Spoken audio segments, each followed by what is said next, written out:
Defending champion Miles City knew this year was going to be different. The Cowboys graduated a handful of all-conference picks from their 2019 title team, but kept a couple core pieces intact. The first step was reloading up front, where the only returning starter, JESSY CHAPWESKE, took the leadership role upon himself in the weight room. I think a lot of that was their work in the off season, and then just being around those guys last year. They practiced against them, and I think a lot of that wears off and rubs off on you, and how they practiced and how they played. And they played against some pretty good players last year, so those guys have worked really hard, and they're gelling and coming together nicely, I think. Getting in the weight room just helps you be physical and just kind of beat the snot out of the other guys, and it's really good to just get to know each other in the weight room, and it just helps build brotherhood. I can't say enough good words about those guys.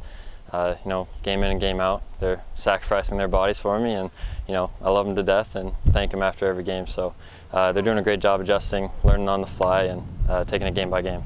Defensively was where Regan thought Miles City may struggle at times. The Cowboys, though, have only allowed one team to score more than 2 touchdowns, and that was Sydney last week. So far, the Cowboys have been pleased with that side of the ball. Defense we had a lot of open spots this year. We lost a lot of defensive guys, and so but our defense has played very well, really not giving up much, and just being pretty sound. And we have a good group there. We had to replace both of our inside linebackers. One guy who has taken on a bigger role both offensively and defensively is Damian Leidholt. Leidholt doesn't sport an imposing figure, but his toughness embodies what Miles City's program is built on. I think we're a little lucky, Dirt's just a tough guy, tough kid, and, not afraid of really anything. We got a bunch of guys like that, really, and so, we're lucky to have that.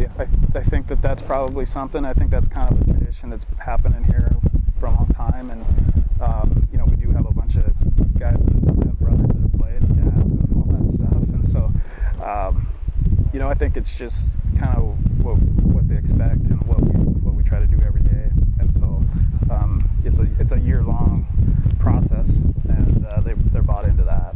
Offensively, the Cowboys are still in good hands with All-Staters Hunter and Jaden Venable, who have been carving up defenses throughout 2020. They'll need all the firepower they can get on Friday night in Lockwood when they take on Billings Central for the Eastern A regular season title. For MTN Sports, I'm Alec Boffinger.